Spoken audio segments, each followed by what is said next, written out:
Hilltop Zone. I actually really like this zone. I know a lot of people say it's boring, but I disagree. It's relaxing.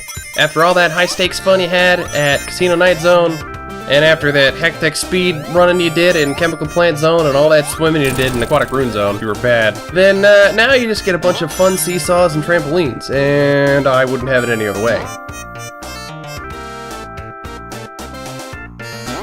I actually really like the background. I like the idea of being in a mountain above the clouds. That's just something that I think is really cool. These seesaws, I want to say they're physics-based, but I'm not entirely sure. It is based off a specific height, but I'm not sure. Oh, and if you're going up there, make sure you have the invincibility, otherwise that guy's going to hit you and knock you off, and you're going to have a bad time. You're going to have to take the lower route. There's a little thing up there stopping you from going too far, like an invisible wall, or maybe it's just visible, but you can't see it, because it's out of frame. That power-up over there, that's exactly what I was talking about in Chemical Plant Zone. It's just kind of off to the side and your eyes aren't immediately drawn to it, even though you'd probably want to go right anyway. If it wasn't widescreen, you wouldn't be able to see it. Can you tell I've done this before?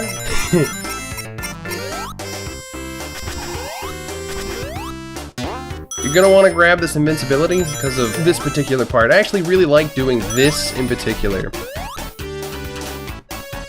This is the only space I know where you can jump into a space where you can potentially get crushed and not get crushed, but you can spin through there using the lava like it's an actual platform, and then fling yourself over there.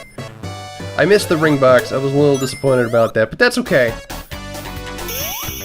And that's Act 1. If you have 100 rings, you can get 10,000 points really easy.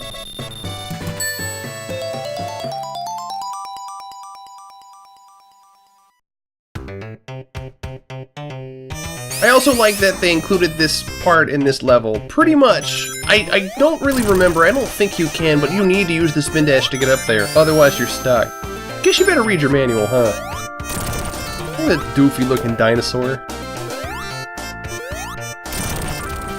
Now, here was something really weird that happened. I always do this to take the upper path. You roll back up here, and then you're supposed to be able to just roll back down there, but I got stuck. And this never happens. The practice run I did this run 3 times. Well, I don't know if I would call it a practice run, but I played this game 3 times in order to make sure I would remember where everything is that I wanted to show, and that never happened. So I think that's worth showing off.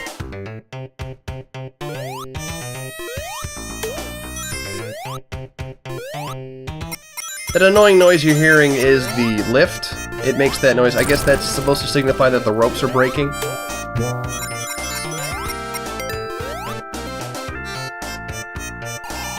Now the lava rises here, but it rises so slowly you really shouldn't have a problem. Despite that, I always get the invincibility box here just to give myself a little bit more leeway just in case something bad does happen, like I miss a jump like a complete idiot.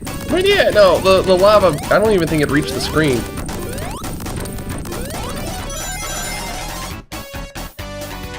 If you're wondering why that's there, there's certain spots in Sonic CD, because originally this was supposed to be the same game. I imagine there was where you would travel back in time. You can do this entire section without using the D-pad, by the way. There's nothing to the left. It's just lava and some platforms, in which case you'd have to platform over the stupid-looking dinosaur thing.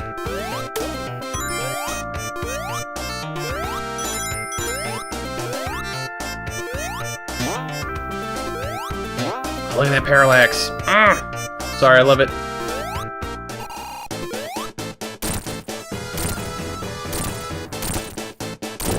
This boss is pretty easy. I think this is also a boss you can hit 8 times and then not have to worry about it, but I didn't do that. And of course I didn't count, so I got hit.